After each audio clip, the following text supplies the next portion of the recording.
Assalamu alaikum. Dear students, hope you will be fine.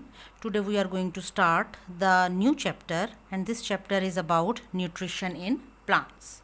Okay, in this chapter we have to study how plants they are able to get their nutrition and how they are getting this nutrition by different ways. So you already know, if you recall your memory, so in your seventh class you read that all living organisms, either they are animal or they are plant, they need energy for their survival. So you already know that even in the previous chapter you read about human being, that they are holozoic nutrients. They are holozoic organisms, so they get their nutrients from either from plants or animals. So now the main thing is that how plants they are getting this.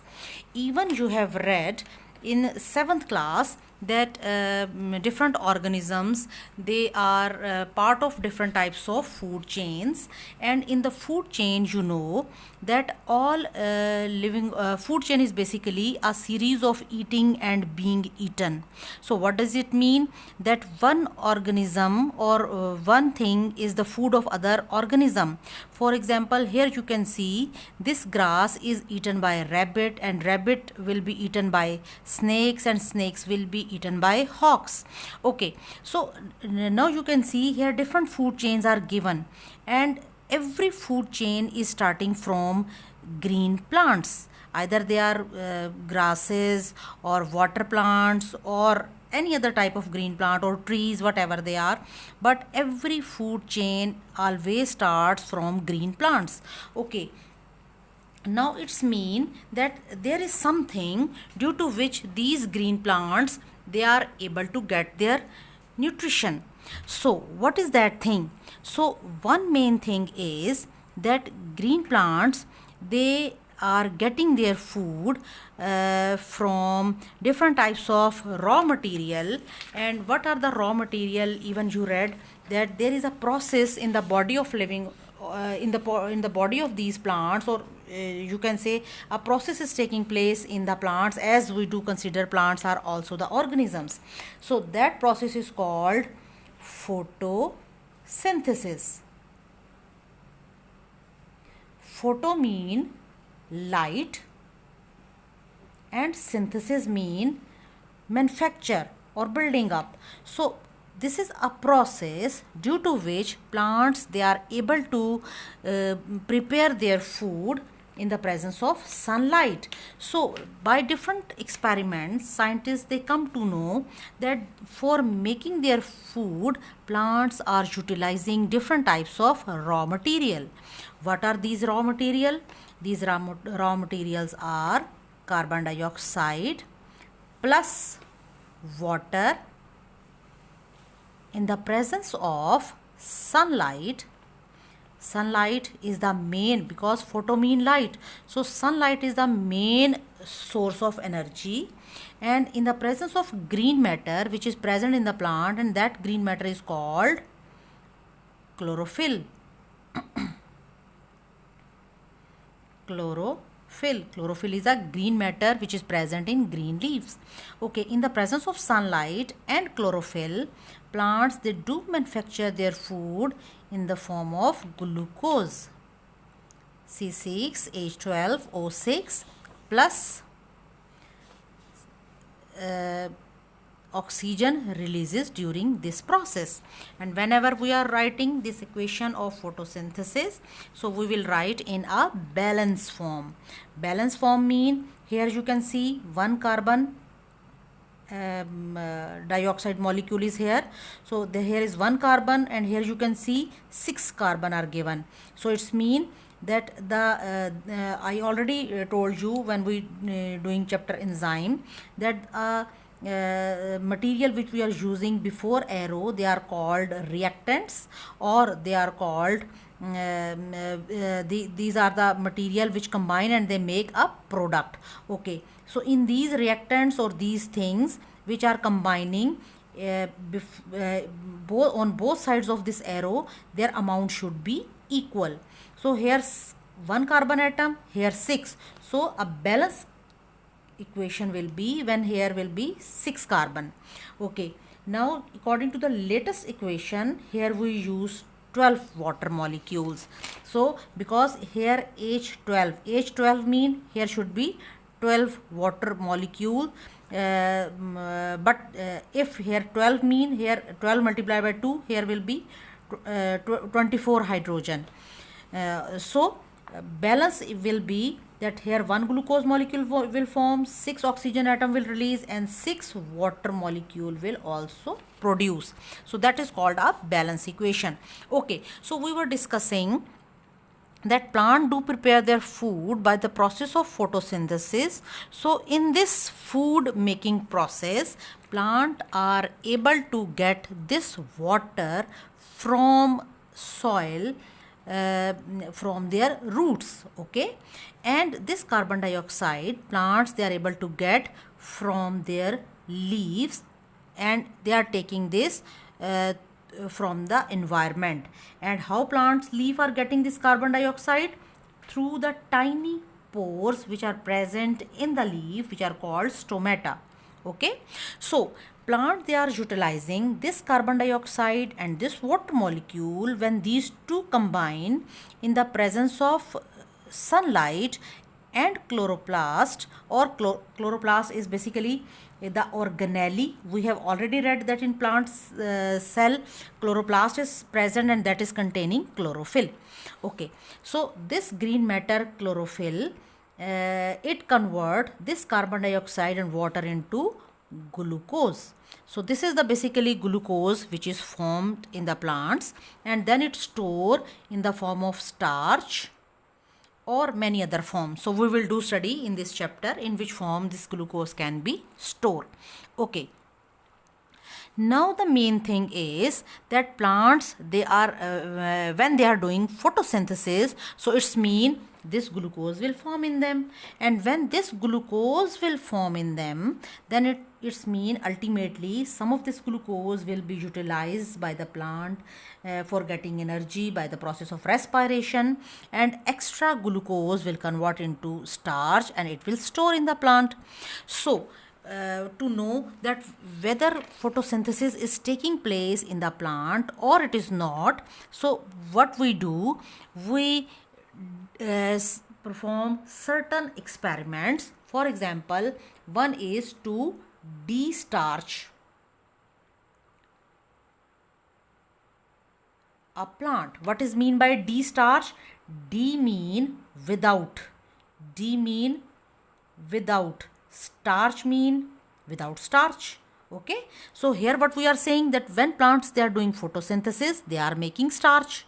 Okay, and de-starch mean without this starch. So how we can convert a plant into a de-starch plant? So how can we convert it into a de-starch? We can do it by keeping a plant in the darkness for 48 hours. Okay, so what will happen when we will take, for example, these experiments we do perform on potted plants. Okay, we'll take a potted plant and we can keep it in the darkness or in a cupboard for 48 hours. So what will happen in that 48 hours? First of all, the already prepared starch which is present in these leaves, that will be utilized by the plant to get energy. And as they are in the darkness, photosynthesis will not occur, because for the formation of this glucose, sunlight is compulsory. Sunlight mean the main photo mean light, so that light which is we are getting from sun. Okay, so that will not be available. When it will not be available, so it's mean food will not prepare, and already prepared food will be utilized by this plant. And after 48 hours, these leaves will be without stored starch in these leaves. Okay, then we can perform different types of experiments to know that which component is compulsory for photosynthesis. As from this equation you know that number one thing, here sunlight is compulsory for photosynthesis. Okay, this is the one of the important factor for photosynthesis. Second thing is this chlorophyll, it is compulsory for photosynthesis. If chlorophyll is not present, so sunlight is not just enough for conversion of solar energy into this chemical energy, because this is the chlorophyll which converts solar energy into this chemical energy. If this chlorophyll is not present, then this process cannot occur. Third, you can see here that carbon dioxide is compulsory. If even this carbon dioxide is not present, then even just this water cannot convert into this carbohydrate. Okay, so these three are very important components for the process of photosynthesis. Water is also very important, but we not consider it here, as water is also compulsory for the survival of plants as well. Okay, so these are the three main components which are very important for photosynthesis. So we have to find out either these are compulsory. So for that reason we'll perform different experiments, and before those experiments we here do one analysis, and this analysis is required, or it is related to this diagram, which this equation which we have done. Okay, so here in this analysis, and you have to do this analysis on your notebook. So here they are asking you a question that we learn about carbohydrate. What carbohydrate? This glucose and then starch which is formed, it is a carbohydrate. Okay, because glucose is the basic unit of carbohydrates. Okay, so they are asking a simple carbohydrate like glucose has the formula as I have written here, C6H12O6, whilst carbon dioxide has the chemical formula CO2. Okay, now they are asking how many carbon atom does one molecule of glucose contain. Okay, how many carbon atom? Here you can see the formula. Here this is the formula of glucose. So how many carbon atom are here? So by looking at this you can quickly answer 6 carbon atom. Okay, now they are asking how many carbon atom does one molecule of glucose contain? So you answered that 6. Now how many molecules of carbon dioxide will be needed to make one molecule of glucose in terms of number of carbon atoms? And I told you that here 6 carbon. So how many carbon dioxide molecules are required? Because we are getting 1 carbon from one molecule. So how many carbon here in the glucose? 6. So how many carbon dioxide molecule required? 6 carbon dioxide molecules. Okay, so this is the answer, that 6 carbon dioxide molecules are required. Okay, now the second question is, what chemical element does a carbohydrate molecule contain that is not found in the carbon dioxide? So now look at this formula, C6H12O6. So here from carbon dioxide, hydrogen and oxygen are present. So which element is not present in carbon dioxide? That is hydrogen. Okay, now the next question is, this element is not found in the air. Suggest where a plant may obtain this element from. And you already know this element is not present in the air, and plant is getting this element from water. So it is taking it from soil. Okay, so you will do this question. Okay, some more things are given here in the key idea. Here they are telling us about autotroph. Autotroph are those organisms which are able to get their food themselves. For example, plant which are able to get their food by the process of photosynthesis. So they are called photoautotrophs.